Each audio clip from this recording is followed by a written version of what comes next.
So আজকে আমরা দেখবো যে কিভাবে শপিফাই ডাটা লেয়ার ইনেবল করতে হয় এবং ফেসবুক কনভার্সন এপিআই এর ক্ষেত্রে অ্যাড টু কার্ট কিভাবে কাজ করে। সো এই বিষয়গুলো আমরা দেখবো। সো আপনারা অবশ্যই জানেন যে শপিফাই ডাটা লেয়ার কিভাবে ইনেবল করতে হয়, সেটা নিশ্চয়ই আপনারা জানেন। সো তারপরেও আমি একটু শর্টকাট দেখা দিচ্ছি যে কিভাবে আমরা শপিফাইতে ডাটা লেয়ার ইনেবল করতে পারি। শপিফাই ডাটা লেয়ার ইনেবল করার জন্য আগে আমরা শপিফাইতে যাব। শপিফাই থেকে অনলাইন স্টোরে যাব, অনলাইন স্টোর থেকে থিম, থিম থেকে এখানে থ্রি ডটে ক্লিক করলে থিম কোড এডিটর বা এডিট কোডে আসবো। এডিট কোডে আসার পর এখানে দুইটা আমি ইয়া করছি, একটা ডাটা লেয়ারের জন্য একলা ইয়া বসাইছি, জাভাস্ক্রিপ্ট বসাইছি, এবং আমার থিম লিকুইডে গিয়ে ওই যে ফাইল ইয়াটা ডাটা লেয়ার যে ফাইলটা এটা কল করে দিয়েছি, এবং গুগল ট্যাগ ম্যানেজারের যে জাভাস্ক্রিপ্ট কোডটা সেটাই আমরা এখানে কল করে দিয়েছি। এবং আমরা সেটিংয়ে গিয়ে সেটিং থেকে চেকআউট পেজ থেকে চেকআউট পেজ থেকে আমরা চেকআউট পেজের যে ইয়াটা সেটা ইনেবল করে দিয়েছি। চেকআউট পেজের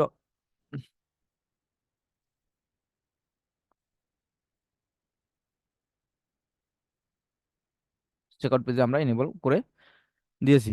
তো দেওয়ার পর আমরা এখন অ্যাড টু কার্টটা দেখবো। অ্যাড টু কার্ট আমরা কিভাবে কাজ করবো, তো কিভাবে আমরা ডেটা নিব, কিভাবে আমরা কি করবো এটা নিব।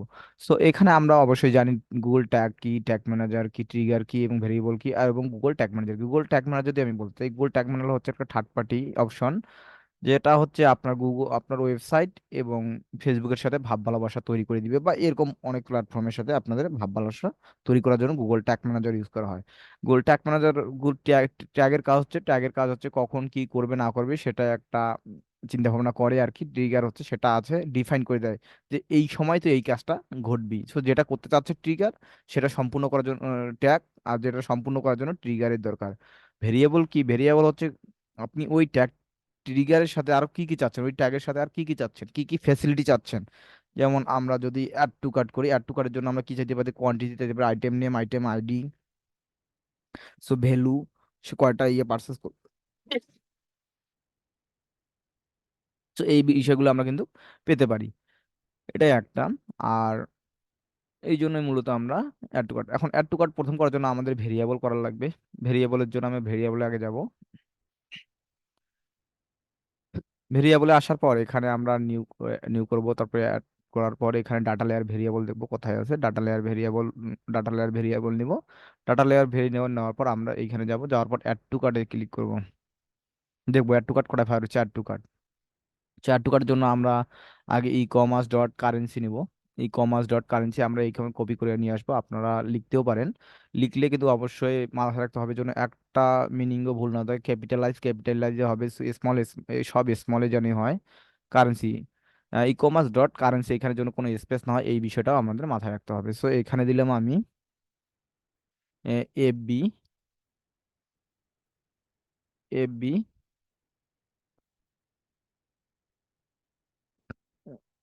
Add to add to cart currency, CURRENCY। আপনি এভাবে সুন্দর করে নাম লিখে দিবেন, অবশ্যই এটা বোঝা যাচ্ছে যে এইভাবে যে অ্যাড টু কার্টের কারেন্সি। সো আমরা এখানে সেভ করে দেবো। এমন ভাবে আমরা সবগুলাই করে ফেলবো এখন। তো এভাবে আমরা এখন নিব যে আইটেম নেমটা আমরা কিভাবে নিব সেটা দেখবো। সো ই কমার্স নিব। ই কমার্সের ক্ষেত্রে এখানে ডটের সামনের জন্য কোনো স্পেস না হয় সেই জিনিসটা মাথায় রাখবেন, এবং কোনো ডাটা যেন মিসম্যাচ না হয়। ডট জিরোটা দিচ্ছি কারণ জিরোটা দিলে বোঝাচ্ছে এই আইটেম যদি অনেকগুলো আইটেম থাকে তো এখানে অনেকগুলো দেখাবে। সো প্রথমেরটা হবে জিরো, সেক্ষেত্রে আমরা যেটা প্রথমে দেখাবে এটা হচ্ছে রাইট আর কি। সো সেটা নিতে হবে আইটেম আইডি। সো আইটেম আইডিটা আমরা নিয়ে নিলাম। সো এটা আইটেম আইডি নিয়ে নিলাম। এখানে অবশ্যই ডটের সামনের জন্য কোনো ইয়ে না থাকতে হবে। তাহলে FB add to cart, add to add to cart item ID, item ID, item ID. So এইভাবে আমরা নামগুলা লিখে দেবো সুন্দর করে। আমরা এটাও ডুপ্লিকেট করতে পারি, আইটেম আইডিতে আইটেম নেম দিতে পারি। এটা ডুপ্লিকেট করব আমি। ডুপ্লিকেট করার পর এইখানে আইটেম নেম দিব, নেম, আইটেম নেম। এইখানে আসার পর এইখানে জাস্ট আমি চেঞ্জ করে দিব, আইটেম থাক, আইডির জায়গাতে আমি নেম করে দিব। নেম। সো আমার ডেটা, আমার যে ভেরিয়েবল ভেরিয়েবল ক্রিয়েট করা হয়ে গেছে। সো আমরা এখন ট্যাগ ক্রিয়েট করব, ট্রিগার ক্রিয়েট করব। ট্রিগার কিভাবে ক্রিয়েট করে? ট্রিগারের জন্য আমরা অ্যাড নিউ যাবো, যাওয়ার পর এখানে যাব, যাওয়ার পর দেখবো কাস্টম ইভেন্ট, কাস্টম ইভেন্ট যাওয়ার পর add to cart, add to cart লিখবো। অ্যাড টু কার্ট লেখার পর এখানে সেভ দেবো, সেভ দেওয়ার পর এখানে লিখবো add to CART, add to cart লিখে save. So add to cart আমার ট্রিগার করা ডান। এবং আমি দেখবো কিভাবে আমরা ট্যাগ করতে পারি। ট্যাগ করার জন্য আমরা এখানে যাব, যাওয়ার পর ট্যাগে যাব, যাওয়ার পর এখানে চুজ ট্যাগ টেমপ্লেট ক্লিক করো। আমরা ফেসবুকের জন্য যত করবো ফেসবুক টেমপ্লেটটা আমরা নিয়ে নিলাম। এখানে অবশ্যই আমাদের আইডিটা দিতে হবে, ফেসবুক আইডিটা দিতে হবে, ফেসবুক পেজের আইডিটা দিতে হবে। এবং স্ট্যান্ডার্ড, আমাদের স্ট্যান্ডার্ড যে অ্যাড টু কার্টটা দিতে হবে। এবং আমরা অ্যাড প্যারামিটার হিসেবে কি কি অ্যাড অবজেক্ট হিসেবে এগুলো কি কি অ্যাড করবো, অবজেক্ট হিসেবে অ্যাড করি ইভেন্ট নেম, ইভেন্ট নেম, এগুলো আমি করে রাখছি। আসলে কিভাবে করব, তারপরে ইভেন্ট নেম, তারপরে হচ্ছে আপনার content, product type, product name, product name, আর হচ্ছে প্রোডাক্ট আইডি,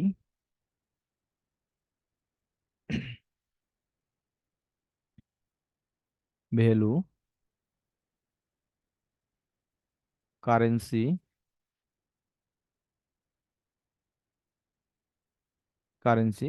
ইভেন্ট আইডিটা আমাদের লাগে না, তারপরে আমি নিয়ে নিচ্ছি আর কি। ইভেন্ট আইডি আমাদের দরকার নাই আসলে। ইভেন্ট আইডি হচ্ছে কনভার্সন এপিআই ক্ষেত্রে বা সার্ভার সাইড ট্র্যাকিং ক্ষেত্রে ইভেন্ট আইডির দরকার হয়।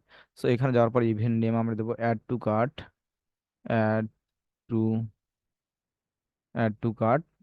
কন্টেন্ট টাইপ হবে কি, প্রোডাক্ট, প্রোডাক্ট। আপনার যদি অনেক ভেরিয়েশন থাকে তাহলে প্রোডাক্ট গ্রুপ দিবেন, আমি প্রোডাক্টে দিলাম, প্রোডাক্ট গ্রুপ দেওয়ার দরকার নাই। একই কাজ করে তারপরে আপনারা দিবেন আর কি। এখানে আমি অ্যাড টু কার্ট, এখানে আমার add to cart, FB add to cart,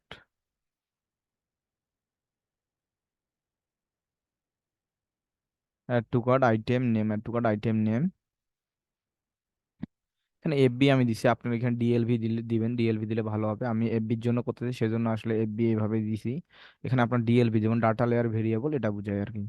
তারপর item, add to cart item ID, তারপরে add to cart value, add to cart value, add to cart value, আর কারেন্সি।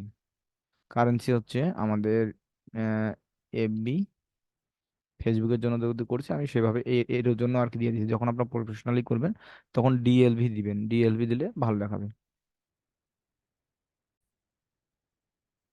তো এখানে আমাদের সবকিছুই হয়ে গেলে, সো আর কোয়ান্টিটিটা আমরা অ্যাড টু কার্টে মাস্ট বি আমাদের কোয়ান্টিটিটা দিতে হবে। সো এখানে আমি কোয়ান্টিটিটা দিয়ে দেই, কোয়ান্টিটিটা দিয়ে দেই, কোয়ান্টিটি, QUANTITY, কোয়ান্টিটি, কোয়ান্টিটিটা দিয়ে দেব। কোয়ান্টিটিটার জন্য আমরা একটা নতুন করে আমাদের ভেরিয়েবল তৈরি করা লাগবে। তো ডাটা লেয়ার ভেরিয়েবল নিব আমরা, ডাটা লেয়ার ভেরিয়েবল নেওয়ার পর এখানে আমরা অবশ্যই যাব, যাওয়ার পর e commerce dot items dot zero dot জিরোটা আমাদের দিতে হবে, মাছটা ভুলে যাবে না। আর এবং কোনো হয়তো কোয়ান্টিটিটা আমরা দিয়ে দিব, কোয়ান্টিটিটা দিয়ে দিব, কোয়ান্টিটিটা দিয়ে দিলাম। তারপরে এখানে লিখবো আমরা DLV add to cart quantity, DLV add to cart quantity, QUANTITY quantity. So আমি ট্রিগারটা করে দিব, ট্রিগারটা অবশ্যই অ্যাড টু কার্ট হবে, add to cart. Save, save করার সেভ করার সময় সেভ করবো, সেভ করার পর আবার অবশ্যই আমরা সাবমিট দিব যে add to cart add to cart, event,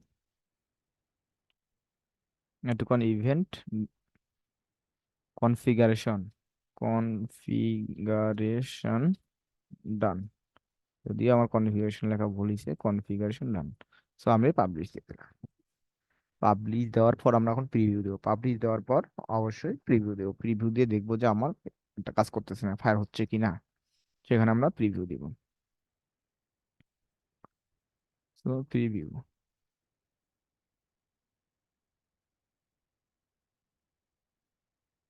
তো এখানে প্রিভিউ দিয়ে দিলাম। প্রিভিউ দেওয়ার পর এখানে আমার শুধু পেজ ভিউ হয়েছে, অ্যাড টু কার্টটা দেখি এখন কি। সো প্রোডাক্ট ভিউ করি, কোয়ান্টিটিতেই চাই, দিয়ে অ্যাড টু কার্ট করি। তো এখন যদি আমি এইখানে যাই তাহলে দেখবো যে আমার অ্যাড টু কার্ট ফায়ার করছে। সো আমার সকল ডেটা এখানে চলে আসছে। তো থ্যাংক ইউ সো মাচ। আশা করি ভিডিওটি আপনার উপকারে আসবে। ভালো লাগলে অবশ্যই লাইক কমেন্ট শেয়ার করবেন। আবার কোনো কিছু প্রশ্ন থাকলে অবশ্যই আমাদের কমেন্ট বক্সে প্রশ্ন করবেন।